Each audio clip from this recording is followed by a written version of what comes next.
things we got accomplished is we went to a flat income tax rate for residents of our state. So we went to a flat 3% with the goal of trying to eliminate that income tax for everyone eventually. I think the mindset of the governor and the legislature is when you're taxing someone's good or what they're actually producing, you're asking them to go to work and produce and work to provide for their families, but we're going to tax you for actually working. So it's kind of a, I think a mindset of how we should tax in our state. So that was a very positive outcome of the session. One of the other things we did do that I was not particularly a fan of, but at the end of the day, it was kind of one of those necessary evils, was we did increase the sales tax from 4.45 to 5%, which started in January. A lot of the rationale was behind it was to make sure we didn't have a shortfall when it came to the budget. We are going into another fiscal session, which starts April 14th, I believe, which is all encompassed in fiscal matters of the state. So if there's some cleanup bills, which there will be, we'll be introducing those in that session. I have a couple cleanup bills that I'll be introducing, because during the special session, I ran two bills. House Bill 11 and House Bill 12. House Bill 11 was kind of the bigger bill. It was the statutory companion bill of the constitutional amendment that you're going to vote on in a few weeks. And what we did was we created a way to welcome, Mr. Riddle. How you doing? I'm doing well. You missed all the good part of my speech. Oh, good. You can start over. You want me to start over? No, it's okay. I'll get it on tape. Okay. So what it allowed us to do is our rural communities are struggling when it comes to bringing in manufacturers or people that are producing or creating jobs, as you know. We're also struggling in growing our small businesses. So the governor really wanted to emphasize and focus on trying to bring in new businesses, but also grow the people that are here. And one of the things we've heard time and time again from the business community is inventory tax. Inventory tax is another what I think is a bad tax. However, that's how we support a lot of our communities, because we don't have a high property tax or personal property tax rate in our state and in our parish, as you all know. So it's kind of a fine line, because what was happening or what is happening is a business pays taxes on their inventory. They pay the tax. Then on their tax return, they can file for a credit, and the state would issue them a partial credit on the tax that they paid. So in other words, the state is funding the locals, if that kind of makes sense, because the money's coming from the state budget. So the bill I ran, what we did was allowed parishes to opt out of the ad valorem tax, which is the tax on business inventory, with the combination of the police jury, or the parish governing body, in our case, the police jury, the school board, and the sheriff, all have to agree that that's what they want to do. And if you do opt out, the state will send you a check, an upfront check, for 3 times last year's ad valorem tax revenue. Okay, up front, we'll send you a check for 3 times if you choose to immediately do away with ad valorem tax. There is another option. That's forever? Forever. Yes, sir. Is it paid after 3 years? They'll continue to pay after 3 years? No, sir. One-time upfront payment. But the tax will be eliminated forever. The tax will be eliminated forever. Okay. Option 2 is you can phase it out over 3 years, and the state will send you a one-time check for one time of your revenue of actually the 2024 revenues. Okay, so that's the 2 options. We know that also that's still going to create a shortfall in your budget, because I'm not naive enough to think that by reducing our ad valorem tax in year 1 in Avoyelles, that we're going to attract all of these new businesses and you're going to start collecting all this new money. Okay. Will it help? Yes. Is it, going down that path? Yes. But it's still going to create a shortfall in some of our budgets.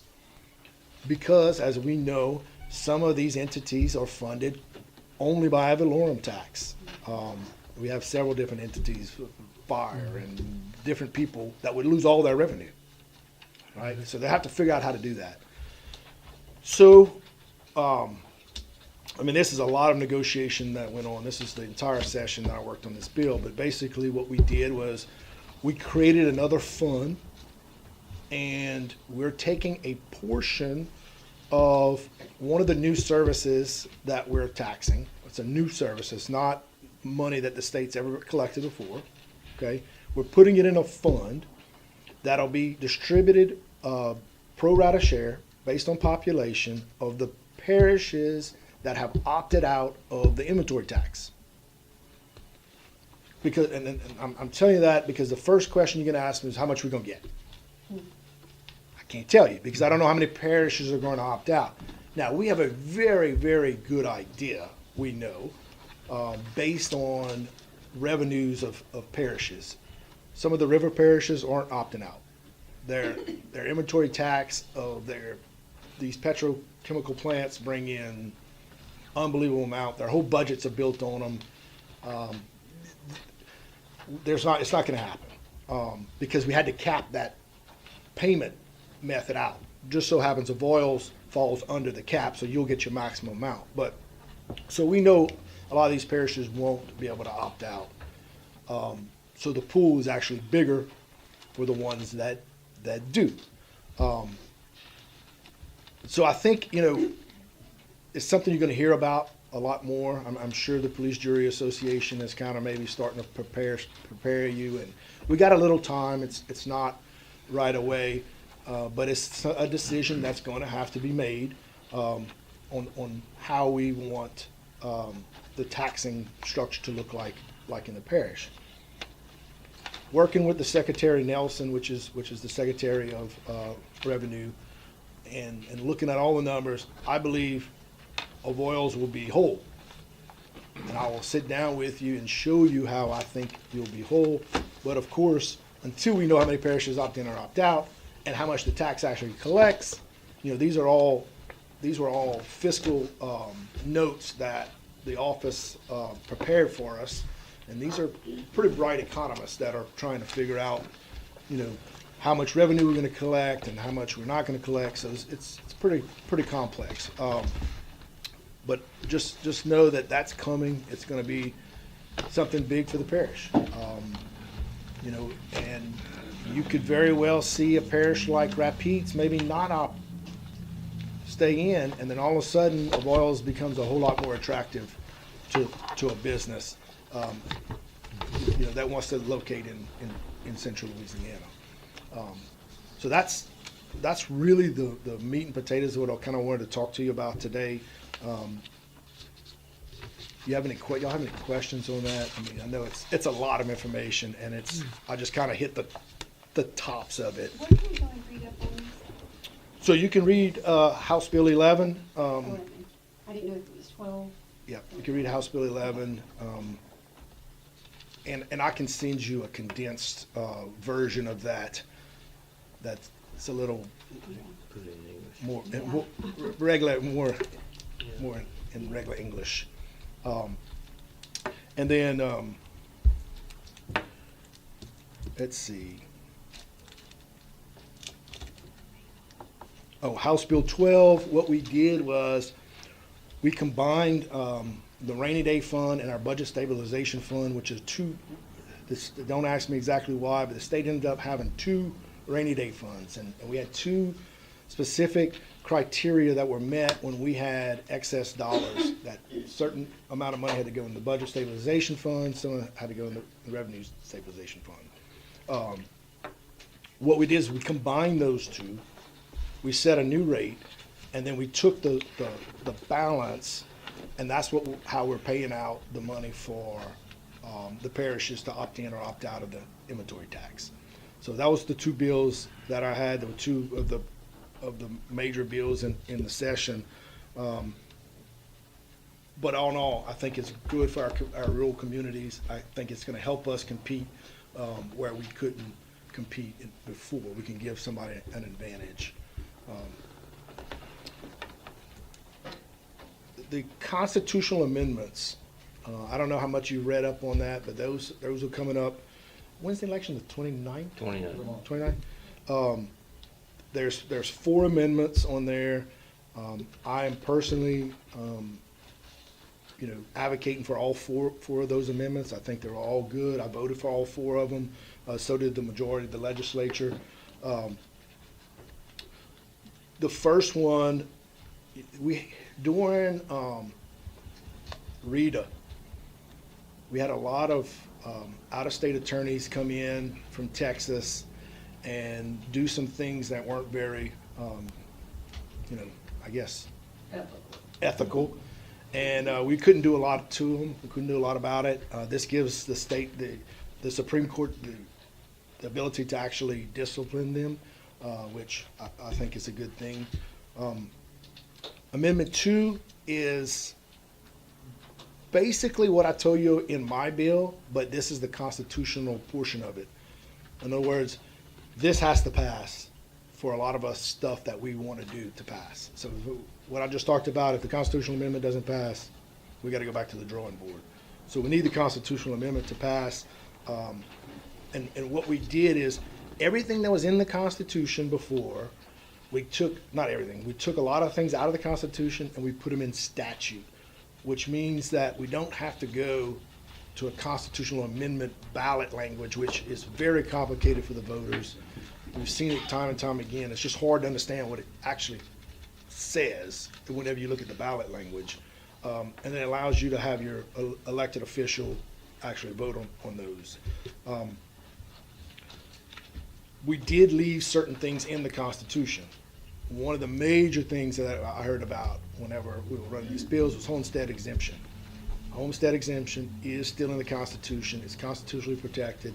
There's nothing the legislature can do to change that or whatever. Let's see. This allows us to give, it also, we took some of those dollars in the 2 funds and allowed us to give a permanent teacher pay raise. So that's the $2,000 pay raise was a stipend last year, which means we didn't have the money to actually continually fund it. With this new tax package, the teachers will get a $2,000 pay raise, support staff will get a $1,500 pay raise, and then that's permanent. That's a permanent pay raise. So we need and that's all tied to this constitutional amendment.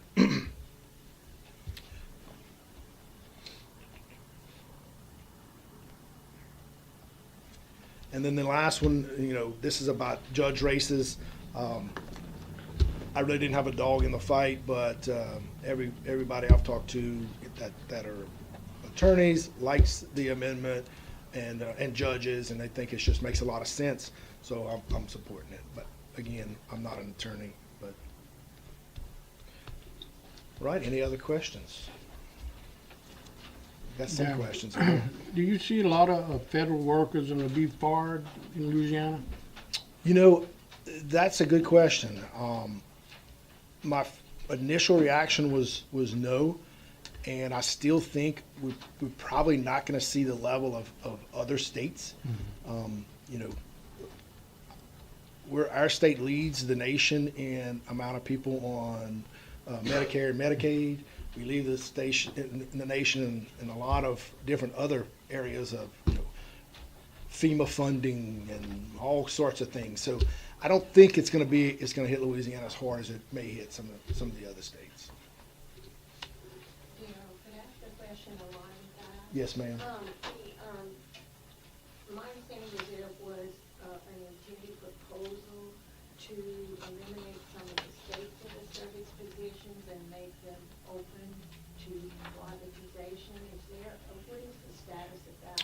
So there will be a bill. I don't know who the author is going to be yet, but I've heard some rumblings that there will be a bill to do away with some of the civil service protections that are in there in certain agencies. Again, I hadn't seen the bill. I don't even know what they're going to propose, but I would assume you will see that bill. Please consider the historical precedent for prior to civil service and some of the problems and the issues that arose prior to the implementation of the civil service. Yes, ma'am, I definitely will. And that's, like I said, that's going to be a big topic. Yes. So we'll get to hear that. I have personally, and I didn't even pre-file these, so if anybody's watching, they'll know what I'm doing, but I have about 7 or 8 bills that I'm personally running, and a couple of them are really big bills. One of them, I would like to have another constitutional amendment to amend the Constitution to change the amount of PSC members that we have on the PSC. Currently, there's 5 members, and they're all elected. I want to go to 7 members and have 2 appointed members that don't have to run elections. And you know, I like all the PSC members. This is nothing against any of the PSC members, but at the end of the day, the people who campaign, and I've been on this for years, and run for the PSC, or they're the people that they regulate are the people who fund their campaigns. And I think we need a voice on the PSC for the people, a voice that's appointed. So that's a pretty big bill. I'm also asked that the broadband companies that have taken some of this broadband dollars that we're deploying in different parishes be regulated by the PSC. That's not going to go over very well in my community, but you know, I think it's the right thing to do for the people. And then I'll have a companion bill to that because I have to change the statute also. So that's my 3 big bills, and I have a bunch of little smaller bills, cleanup bills. I'm trying to think exactly. One of them is for the is to allow Secretary of State to procure her voting machines in a different method. I ran a bill last session that set up a procurement method on how we purchase technology, and this is allowing her to participate. So that's the gist of what I'm doing. A lot of different work, also advocating for the parish, obviously. You know, I was able to get right at the last minute on the last regular session some money for some state roads, which, if you notice, they're repairing 115 now, which was what I did is I went back to DOTD and I said, give me we had to have shovel-ready projects. I said, give me your top shovel-ready project. That was the top, then LA1, and then 107. Actually, 107, then LA1. 107's on my priority this year, which would be from the hospital to the bridge, which I think is a road that needs to be taken care of. It's pretty bad. We have some I don't know the correct term, whenever. One side of the road. Yeah, whatever that's called. We have a lot of that going on. So I've spoke to the speaker about that road, and that's going to be my priority for this session as far as state road is concerned. What's the status on that Holy Ghost Cemetery? Okay, so the last time we met, I met with the mayor and DOTD and someone else out there. There was a couple councilmen, and we negotiated the deal with the state. That's been going on for 2 years.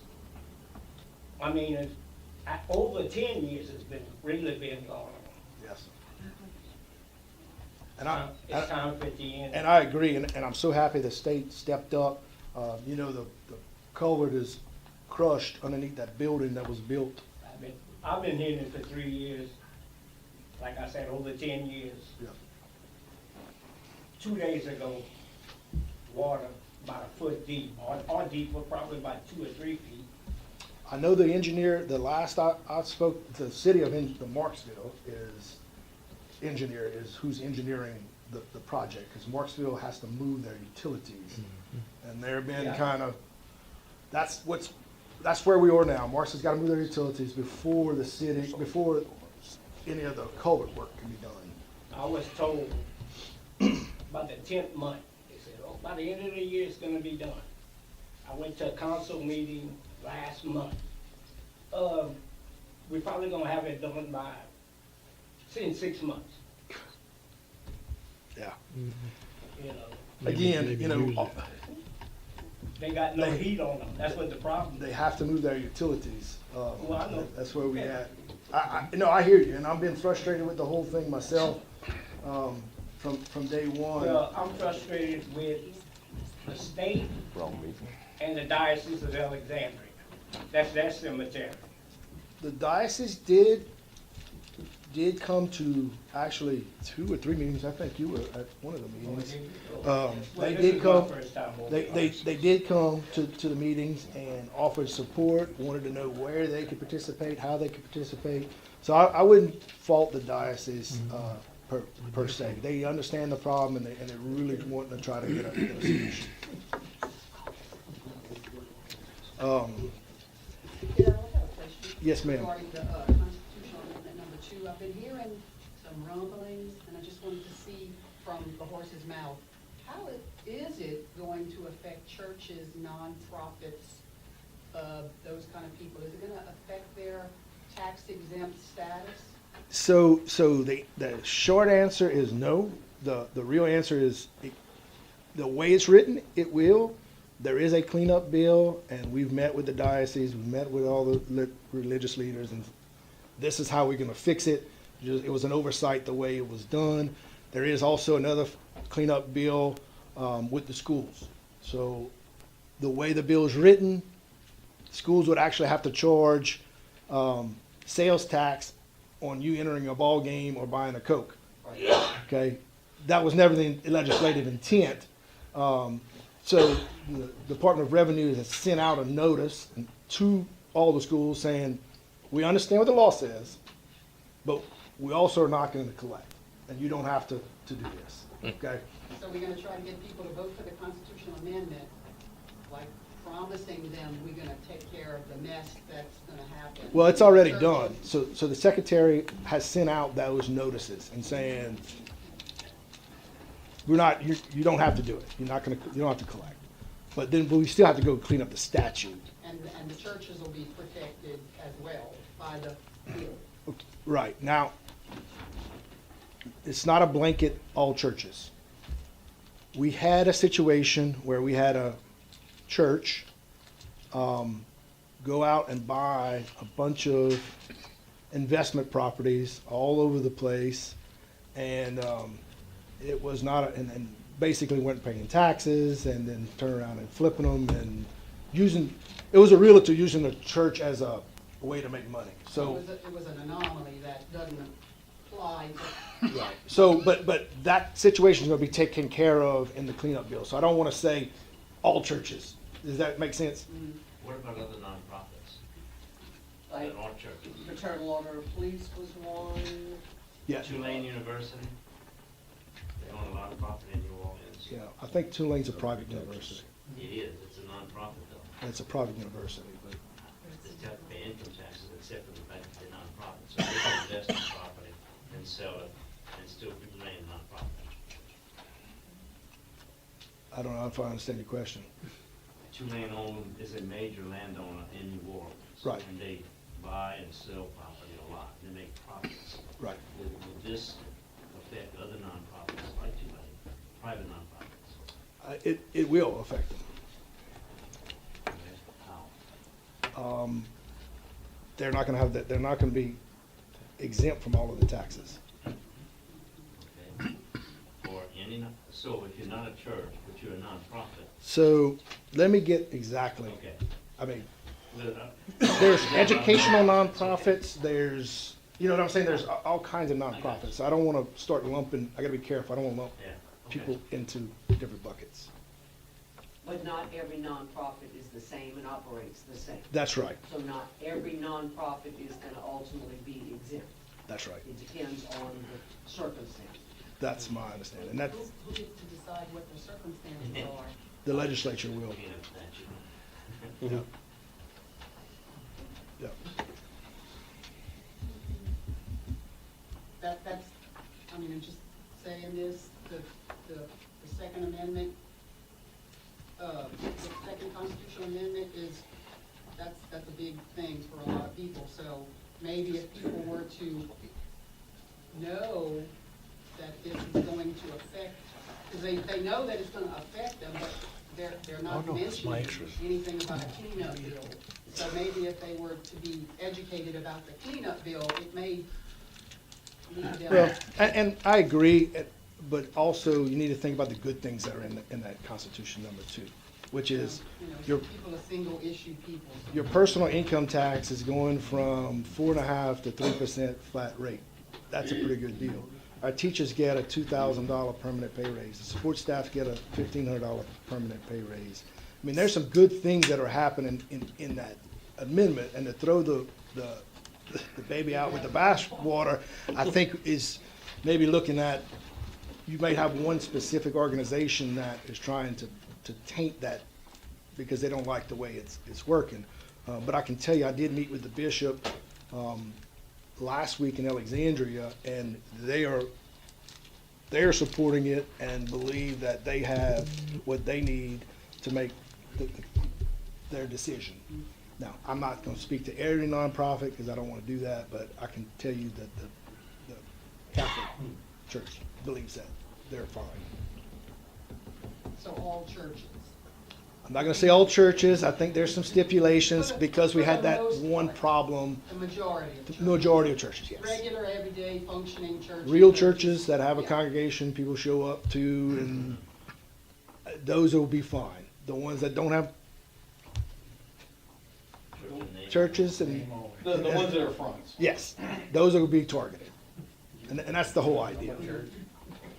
We can't vote against Jesus. so. Charter nonprofits where the directive is to buy all kinds of stuff and spend $1.5 million on themselves. So they may be in a problem when it comes to nonprofits, okay? So that's what I'm trying to tell you. You learn some things when you get to the legislature. Not everybody is as honest as you would like. But Don't look at me. you've been there, you know what I'm talking about. Exactly what you're talking about. So we talked about 115, ballpark, recreational, educational complex.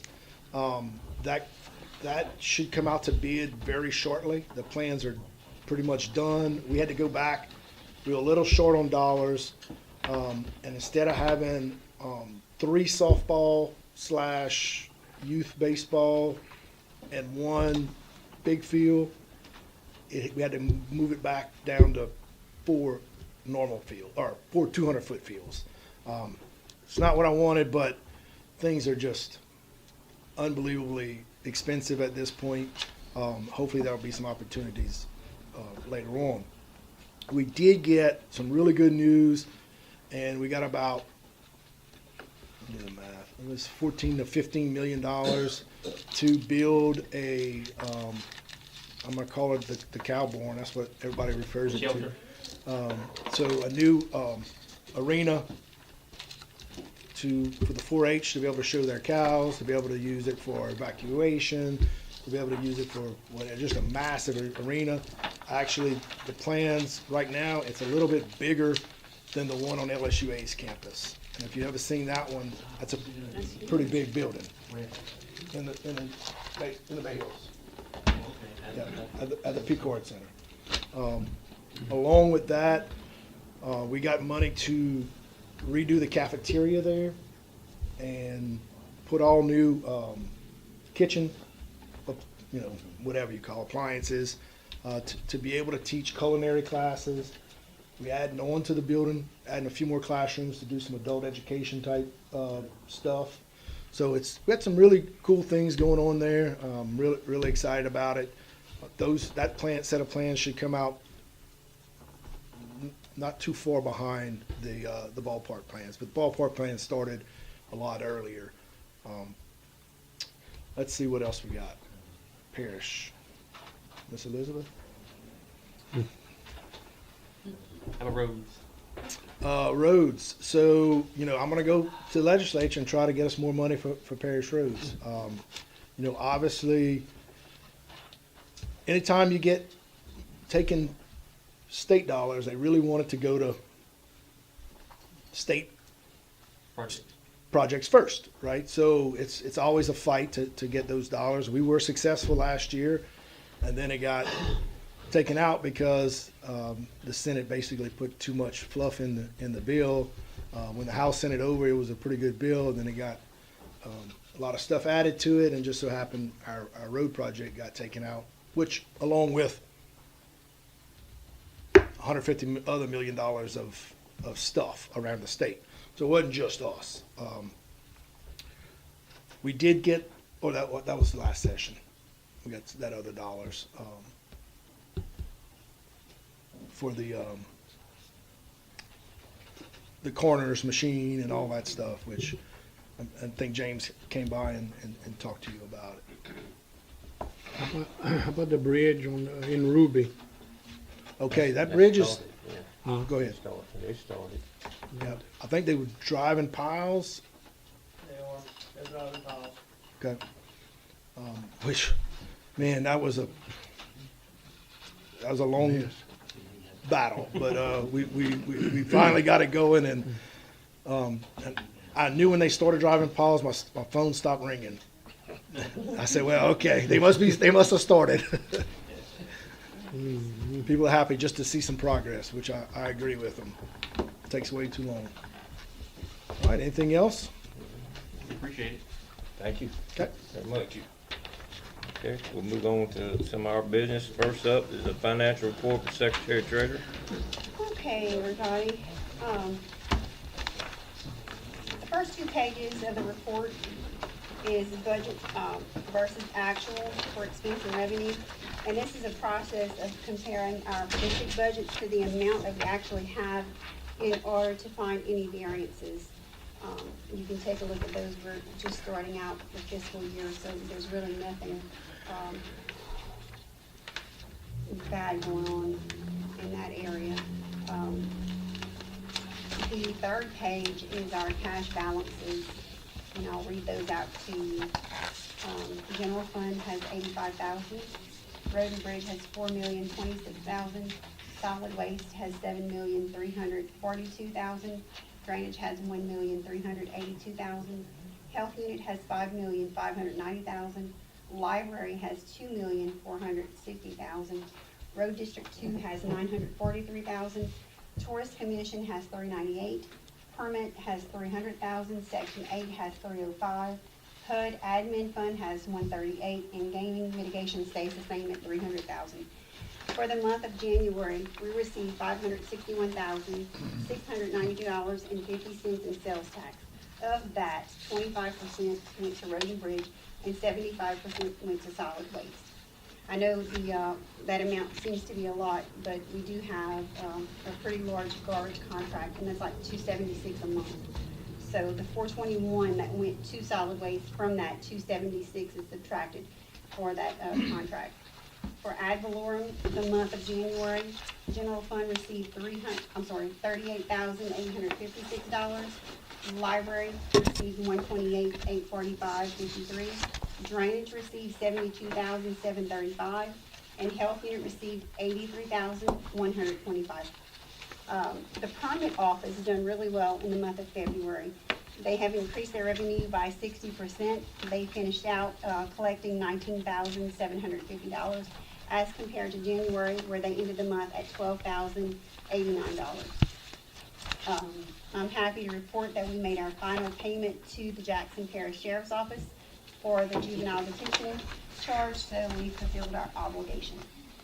And if anybody has any questions, I'll be happy to answer them. That was quite the ordeal. Yes.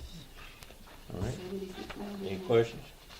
All right, moving on, let it be Mr. Frank with the oath.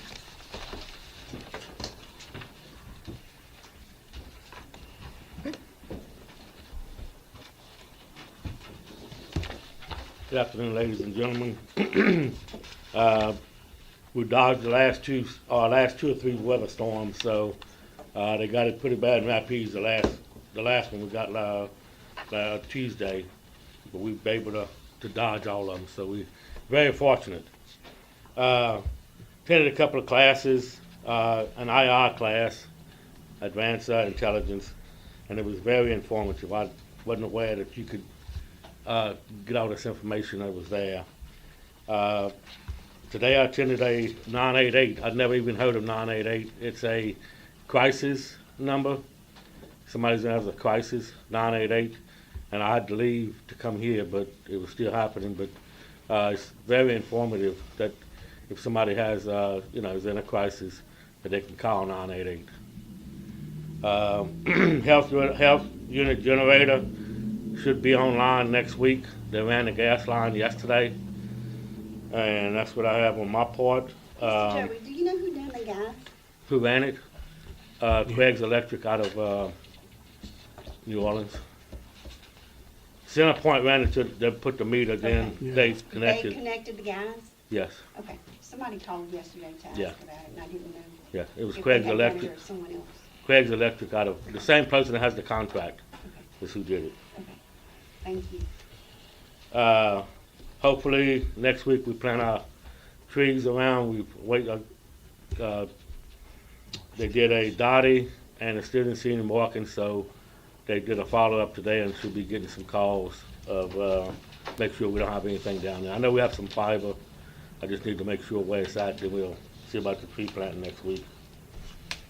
Mr. Twan replaced or re-erected 48 signs this past month. Brian's getting ready to start cutting grass. Every time it gets ready, it rains again, so that happens. He did some repairs to the Ag Center. It had a air conditioning motor that was out.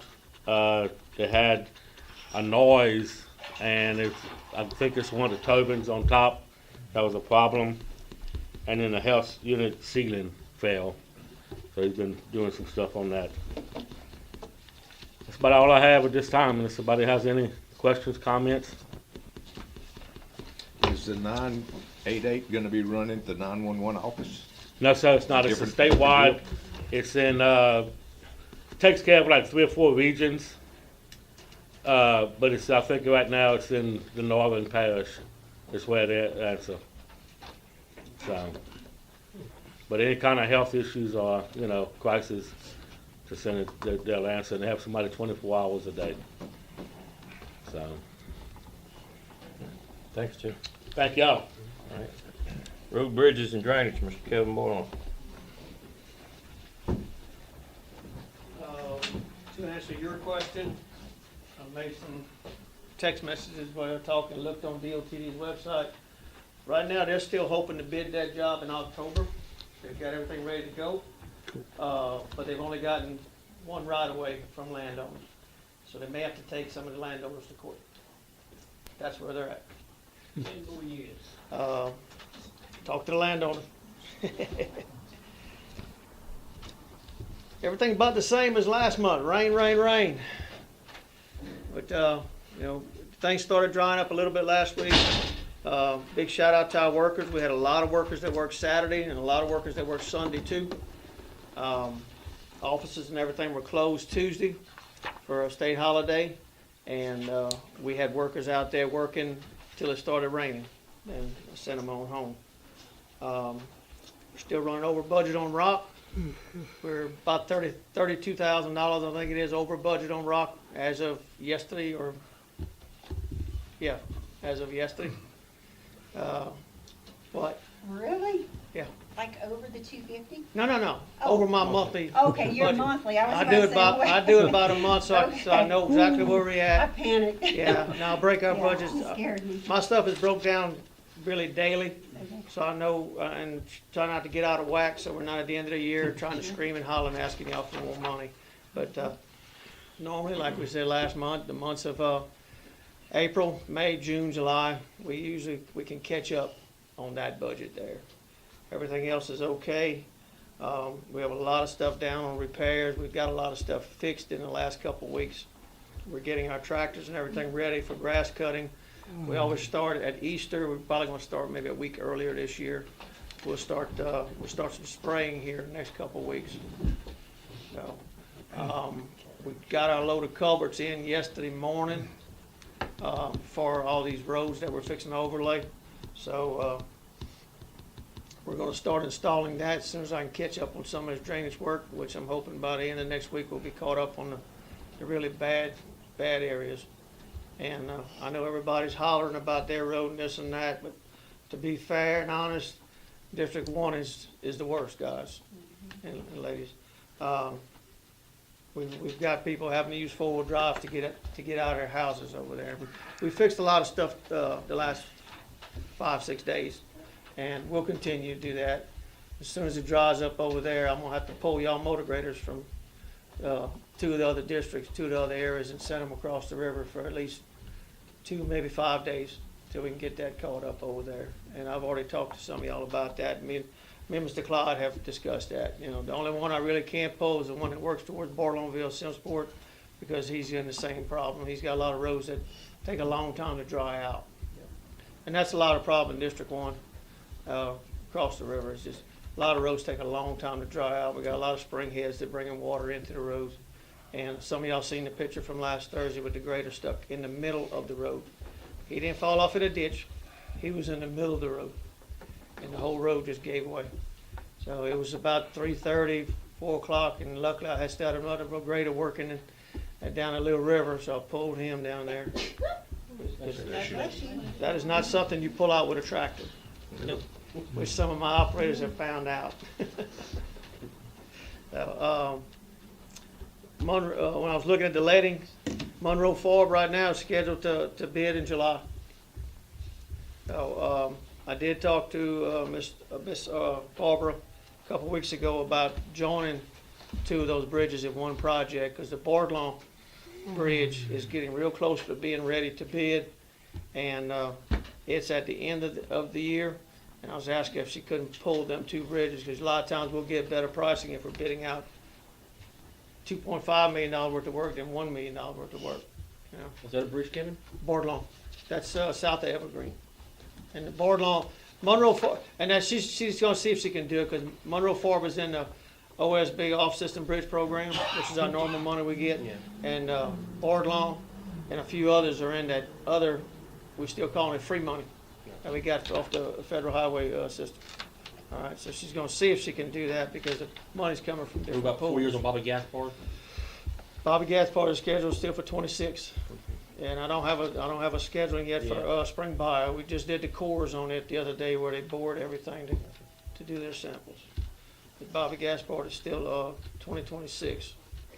All right, but that's a $2.8 million bridge right there. Okay. DOTD is doing their inspections right now. We made a few little changes with Pan American on our inspectors that we hire from them. We're going to be getting our old inspector back, Mr. Kent Harden. He had to move because he had some other work, but he's available to come back. And that's a big help for us on my end for scheduling work, because he goes in and he does inspections prior to DOTD going there, and in between our inspections that we do, so we can schedule things. So, as of now, DOTD has not forced us to close any bridges. They've asked us very nicely, and we have, which we always will. And the only bridge we have closed right now is Monroe Ford, and I'm waiting on some caps to come in for that. They worked on span 6 yesterday and today. They'll probably have it ready to go back together tomorrow. But we will not open the bridge again until we get the new caps in, which should be here the middle of next week. Next week? Yeah. At Monroe Ford?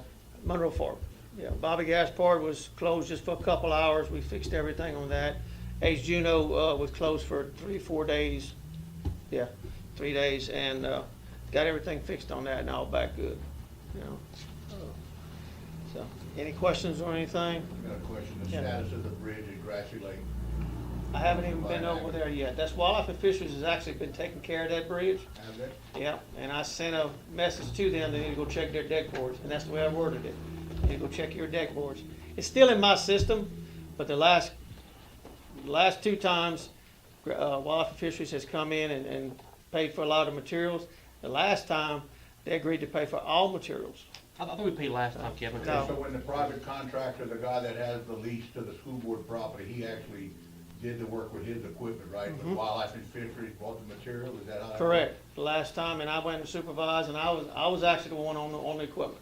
worked? I got you. And, Mr. Randall Cody donated his employees and his equipment, and I ran the equipment, drove the piles and everything. So But that's- Wildlife and Fisheries furnished everything. So has a transfer taken place, whereas you guys have given that bridge to Wildlife and Fisheries? I No. don't think they want it. We're trying to, I'm We're just trying wondering to. where that's gonna yeah, end up. but I don't have a road anywhere close to it. So, or we don't have a road anywhere close to it. Allied discussed it, that we're probably gonna meet with them pretty soon on that. Yeah, well, we have a new director over there, and he's very good, very nice. Seems to stay on the ball and everything, and he's been receptive to a lot of things, you know. But it's a tough little deal, but until I get through with these bridges that go to people's houses, I won't be down on Shotland Bridge, just to kind of put it blunt, you know. Oh, I understand. And it won't be long, we'll have somebody there, you know, next couple of weeks or something. In the meantime, as soon as I get a break, I'm gonna go down there and check those deck boards, you know. Well, you know, we had the last DOT secretary, we went round and round trying to, Mhm. we got, Yes. what we ended up with was them paying the materials. I was working on the new wildlife secretary, and she's now gone. Oh, she is, I didn't know. She's gonna go to the Trump administration, so we're gonna have somebody new, so I'm gonna have to start over again. Right. So, we get really excited about wildlife fisheries taking over that, We'll wait. bridge anytime soon. Yeah. And we even put them in touch with the engineers that we use, and to get them a bridge, if they wanted a new bridge built for $300,000. And the first thing I said, we don't have over $1 million to put a bridge there. I said, you don't need $1 million bridge right there. Same thing we built at Woodside, you know. So, yeah, we'll work together. Mr. Darrell's been great on that. He's helped us out a lot, because he was like me, well, why does the parish own this? It's inside the reserve. But that was done before any of y'all were even here. I don't think Mark was here. Yeah. Well, we fixed it before. No, but when that agreement was made, that was a long time ago when the, you know, real older jury. Any other questions? No. Thank y'all. I just want to add to that, the bridge being out on Highway 454 for 3 years has been a big problem for our little roads up there at Ruby Center Point. And I tried to get that across to the DOTD. And, you know, 3 years, almost 4, and it's just, it's unbelievable. And you wouldn't think people would go down these little roads, but they're doing it. And it's gotten rough. It really has, the rain, really. But that bridge, maybe Mike can help us if that ever gets fixed. All right, permits, Miss April. Okay, for the month of February, we had a total of 245 permits. 45 were rentals, 45 purchased, 14 electrical, 23 new construction, 39 contractor renewals, 68 RV renewals, 5 new mobile homes, 4 RV setups, 1 fiber optic permit through Mr. Kevin, 1 generator replacement on a cell tower. We are working to finalize our solar farm ordinance so we can get that to an attorney to have approved, and then our planning commission meeting on March 26th. Any questions, April? Thank you, ma'am. Good, Ms. Trista. Alright, for the month of February, we moved in 1 tenant. We had 2 that got off HUD. We recertified 10 for the month. Few events we had in February and through March and April. We have a bunch of stuff on the agenda coming up. The Love the Boot Week. Barry and I had spoke a couple weeks ago about collaborating. He might have more information about like plans for that because we hadn't really gotten back together. On, do you have the update on that? That lady never called me back. And I hadn't looked into it. Okay. We do have a cleanup scheduled in Marksville on Saturday, April 5th, and a beautification project in Effie on April 11th. Both of those start at 11 too. So we've done a lot this past month. I'd like to give a shout out to Mr. Kevin, who has done a little temporary patch on our. It's not a hole anymore, and we have gotten several of our regular patrons that popped in and had said like, oh, it's already so much better, and it truly like much appreciated. I've also been working a lot with Mr. Franks. He's been helping out on some internet discount through the federal government, E-rate things. We actually met today and had a really good meeting, I thought. I've been learning a lot that it's kind of a monotonous thing, but it's very important that we get it done, and I think that we're starting to get on the same page, and I'm excited to start this new chapter. If you have any questions? Yeah, thank you.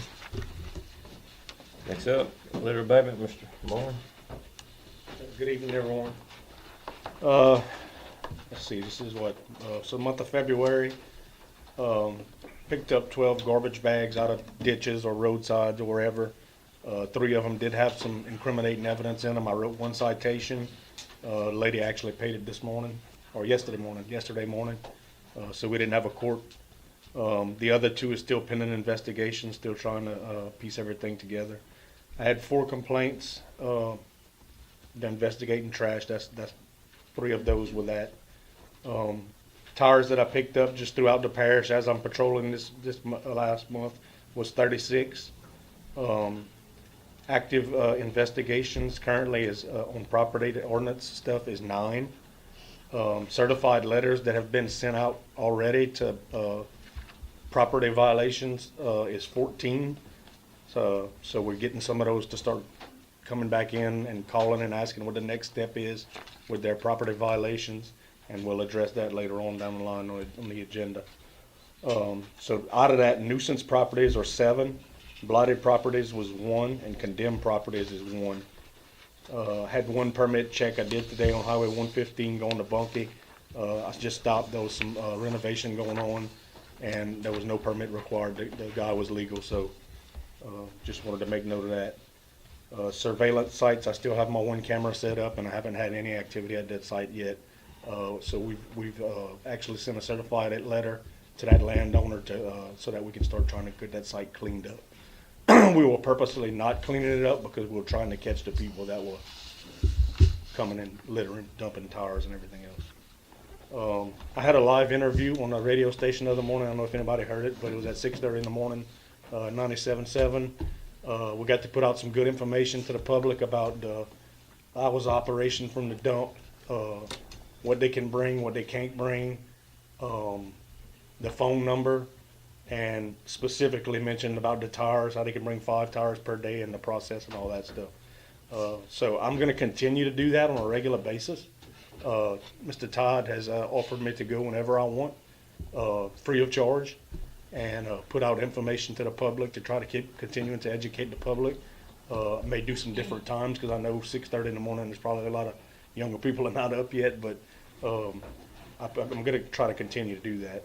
Also going to try to schedule with Louis Coco to get on 92.1 in Mooreville. Truck decals are installed. If anybody wants to see them, it's parked behind the building over there across from the courthouse. They came out very well. Coordinating some cleanup events throughout the parish. That's what Ms. Hale was just speaking of. I had a couple of people call me from the Cottonport Garden Club and a couple other areas throughout the parish. They want to do something for Love the Boot Week. We just gotta evaluate, what safety precautions we have that we can put in place as far as vehicles with lights and trailers, and, see what she has in her inventory as far as garbage bags and the little grabbers and all that. So I'm working with Ms. Hale directly on that. Let's see, I did receive my qualification cards from the state, so I am post-certified on my firearm, and I do have my commission card from the Secretary of the State as a commissioned officer for Avoyelles Parish. So yes, I am legal to write citations. Some of the concerns I had, this is also going to be mentioned later on in the agenda. We need to desperately lock down this hearing committee, because we're starting to get all these letters coming back in now, and people are aggressively wanting to know what the next step is in the process. Some of them, I think, actually want to be in compliance. They just need to know, hey, what's the next step? What do I do? So that committee will be the people that'll sit down, have that interview with that person, and they'll talk through that. I talked to Kevin already. We got a plan in place on my office building. We're gonna try to start working on that. He's getting some of the materials tomorrow, and we're gonna store everything inside the building. And then we had some emails sent out. Mr. Charlie left, but to the DA's office. We've been trying to lock down this jurisdiction thing with the municipalities, and we've been going back and forth, back and forth. We just need to put it to bed. Either we need an intergovernment agreement typed up from their office that I can bring to the individual mayors that have already given me verbals, and get those signed, saying that I can operate and write citations inside their parish or inside their municipality, which I've already talked to Bunkie, Marksville. I think Cottonport's gonna be good, Moorville's good. I just gotta get all that in writing. Or if, like they said, they read the ordinance the way I read it, that I already have that authority. So we just need to make that legal determination and just put that to bed. That's all I got. Somebody got a question? Yes, sir. Just want to say, just to add to what Barry was saying, he did write one citation where the lady was ordered to court. She actually paid her fine before we went to court, so that was a good thing. So in agreement with the ordinances, I'm going to go ahead and give the police jury a check for the fines, and I'll keep the court call, but it's all going to be done in ordinance. So we got a little bit of money to y'all, so they can all go. Send that to Alphonse. Send that to Alphonse. Yes, sir. If you write a ticket in town, in the like in the corporated limits, do we keep the ticket? So that's the negotiation, I guess. So that's the legal side that we need an answer on. If the DA's office says that I'm already legal to write inside the municipalities, which I've already had several other law enforcement entities tell me the same thing, just like a state trooper can write a ticket inside a municipality and a wildlife enforcement agent can do it, should be the same thing with me. I'm a government official under the police jury. You corresponded it with Johnson, and he says go. And he said he read into it that it was already written, that it was legal. Go with that. If he puts that in writing and says you good, and then, because what I don't want to happen is if I start writing tickets inside of city limits and they start going to the mayors with it. Yeah. All right. Then they're gonna start saying, well, why is this guy writing tickets in my city? I'll make a phone call tomorrow. So. I spoke to Jonathan yesterday about this, and he questioned the same thing. And it's exactly to do this, is to get away from the verbal and to get into a written agreement. And my argument is that when you look at the authority of the police jury, it says parish, but not within the municipal. He's not a constable, he's not a JP, he's an employee of the police jury. So personally, I've got some questions there, and I would just feel a lot better if it was put in there. I'll call the DA tomorrow, and I would feel comfortable we'll having set that something in up, writing. maybe we can sit down and figure it out. All right. Okay? Other question? So about so that would have to be decided, I guess, once we decide what my authority is. So if we do an agreement, then I guess maybe that would be some negotiating that we, Mr. Jimmy and I talked about it. What, do we give the city half of the ticket or something like that? We need to get something. We need to get something in writing. That's what I want. Mm-hmm. Is how's this gonna work? All right. Cities can pay if you're salary. The city, in my opinion, the city should be writing the tickets. But if we write the tickets, we should get the money. I'm just helping you clean up your city. Well, my point is this, they have the authority to do it within the Yeah. district. If they don't wanna do it, why do we, and they allow us to go in and do it, why are we having to share it with them? They already have constables, It's their job in JPs, the and first police officers. And they're And not we- writing, they're not writing the tickets. They're not gonna write a ticket. And then District One, actually, constable wants to write some citations. I'm gonna get him some. Really? Yes. Right. Any other questions? All right, thank you. Thank you. That's why we're paying city Mr. court. Redd, engineer report. Good evening, jurors and ladies and gentlemen. Looks like everybody that went up ahead of me kind of covered everything. I put a engineering report, status report in front of y'all. Pretty much everything's covered. You know, Kevin talked about Monroe Farm, July 2025 is the letting date. The letting date I pulled for Bartlon was February 26th, Kevin, today. So those projects are moving along the normal speed of action. Joey reported on the health unit generator, and Mr. Darrell reported on the multi-purpose recreational complex. The only thing I have to report on that hadn't been covered is the grant funding. We have put in your application for the LGAP application, $100,000 for limestone and road material. And we put in the CWEP application for Southwest Avoyelles Water District for $100,000 for some water meters. I don't have anything else. Questions? Jamie was talking about, people that ran the gas to the generator, the health unit. Were they state licensed? Oh, I think someone just called me yesterday about it. I'm Yeah, pretty but- sure they are, Mark. I mean, it The was, electrical company? they put in generators all over the state. It seemed like when we approved the generator, that name was brought up that day. Craig's? Yeah, that's who done it. Yeah, they do were talking generator about the work all gas. over the state. Yeah. So he's got his own electrical. Cause and his there's a lot plumbing. of them that do it without a license. license? That's who called, someone called yesterday to say that they were supposed to, a plumber was supposed to go do it whenever he went out. They told him it had already been done. And he assumed that it Yeah, was he- Craig that had done it. But they have to have a state And he doesn't gas have, yeah, license. and he doesn't. That's why he was calling, but he wanted to talk to the permit office, but it would have done no good because they wouldn't have known anyway who went, I'll check into that and see what's Yeah. going on. so. All right. Thank you. Y'all dismissed. Y'all want to leave? Bye, ladies. All right, moving on to the business part of the agenda. Letter A will be making library board appointments. Darrell Wiley will be appointing Paula Scanlon. Travis Franks will be appointing Lisa Cuvion. Clyde and Benson and Mark Burrell, Mr. Marina Gadget, Sam Pierce and McKinley Keller, Jay Caligari, Alan Thomas, Jacob Coco, Chris Bordlone, and Darrell Sampson will be appointing Michael Thomas. Okay. B is adjudicated property to know and do for. Alan, you want to talk to us about it a little bit? We have a 9-acre piece of property that's just off of Highway 1. Noel and Dufour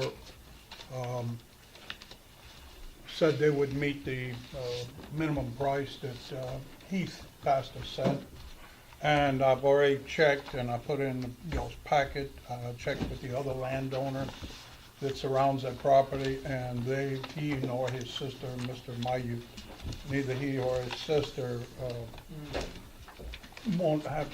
don't have any interest in buying the property. That's the note we got. Yeah. Okay. How many That acres was is it. this? Huh? How many acres is it? 9. 9. Okay. Good The, deal.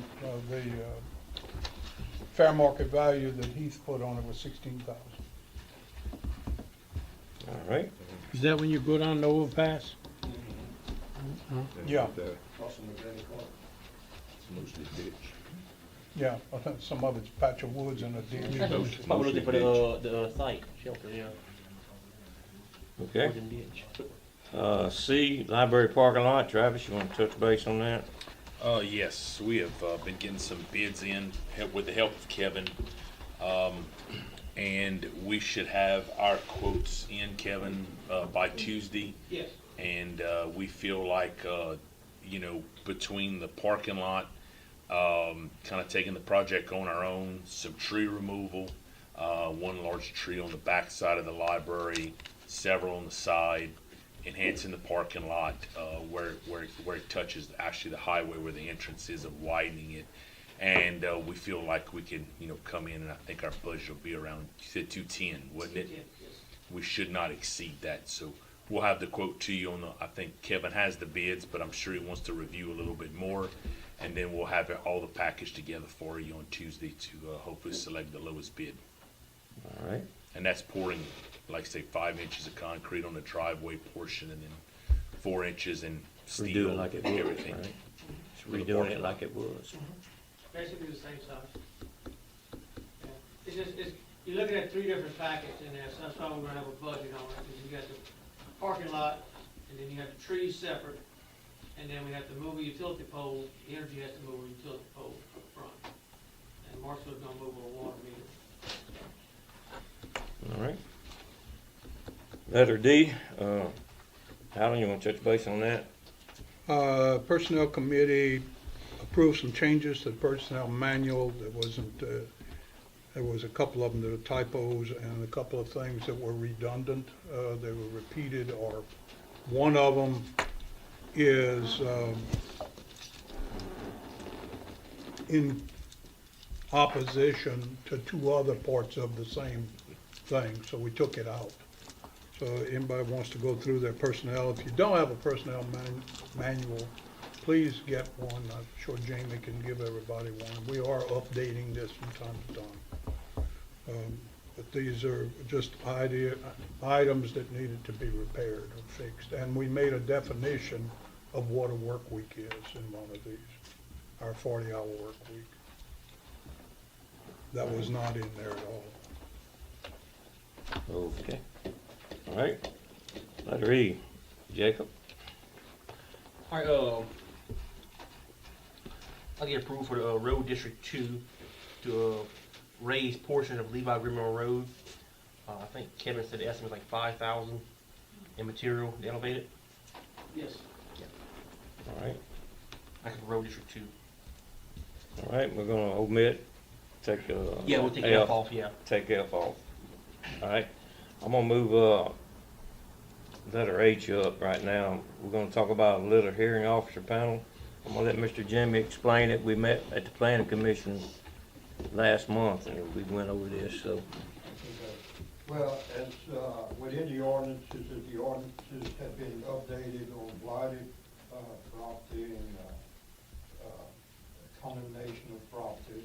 Part of the process was to have, at some point, having a hearing panel where representatives from the local government would be on the panel to give the property owner an opportunity to come in, listen to the issues, and kind of negotiate where we go from there.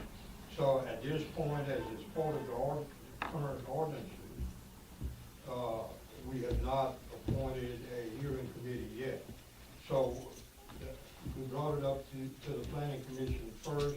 They went ahead and approved the recommendation to the full jury, and they're on board to go ahead and have one of their guys sit in on the panel. What we would like to recommend is that the panel would be one representative from the planning commission, one representative from the police jury litter committee, a representative from the DA's office, because we do need somebody with legal, because there will be legal questions that come up, and then one representative from justice of the peace court that needs to sit in on this also. You have that person? You may. Okay. So, I think we can do our litter committee. We can just rotate it with the 3 members we have on it. If one can't be there, we can call the next one and see if he can be there. I'll get ahold of the DA. I don't see why Jonathan. well, the important thing is that this is going to be the opportunity, because as Barry touched on it a while ago, I mean, letters are going out to these people as we get complaints. The letters are going out, and we're at a point where we need to bring these people in and tell them what's going on and have their side of the story. But there's gonna be some legal issues, and we need legal representation at that meeting. If they're not there, you're kicking the meeting down the road, and we don't need to be there. Jonathan's our representative, so I mean, from the DA office, I'm recommending he be on that. And, did the planning commission sign that to anybody? He said that, once you guys would approve it, he would name somebody. Okay, all right. And they may wanna do it on a rotation, I don't know. But that's gonna be within their. Okay, I can touch base with the DA. You all right with rotating between the three of y'all on Yes, the sir. committee? All right. And when you say letters going out, that's like letters about trash? No, this is actually Property. on private property. This is gonna be, Like property blighted standards, blighted property, condemnation. Yeah. Twyla, the thought is we've already put this in place, so we need to have our part ready before it comes up. Correct. This, Now that the this letters committee. going out, have Yeah. a committee That's all this is for.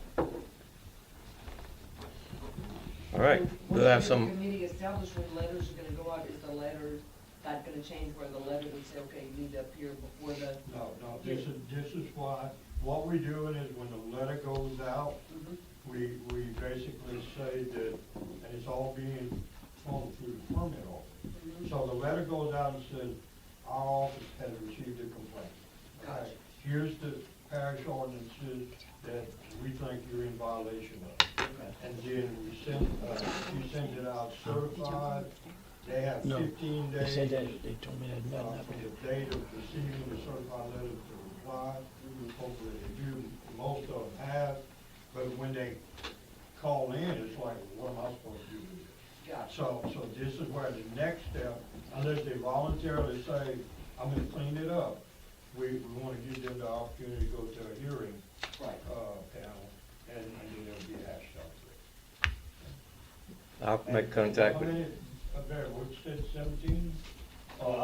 We've currently sent out 14 letters and we've gotten back, I don't have that number off the top of my head, but we've gotten back quite a few. The plan was this, was not to just open the floodgates and to work through our process, to iron everything out. And then when the public found out they could do complaints online, the gates were open. okay. All right, I'll call the DA tomorrow and see two things about the, And I'll sit on that committee too. I'll be the first one on the letter committee. okay. Well, like I said, we can Jimmy rotate that out, all right? Going to G, we'll call for a public hearing on April 8th to adopt, we added some revisions also at the planning commission meeting to our ordinances, just clear up some stuff, clarify some stuff. And, that was in agreement with them. The planning commission was fine with it. I was at the meeting, it was all acceptable, so. All right, any other business we need to bring before us?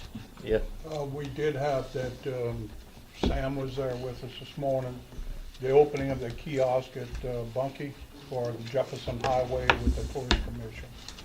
And there was a good turnout of people, there was approximately 50 people there.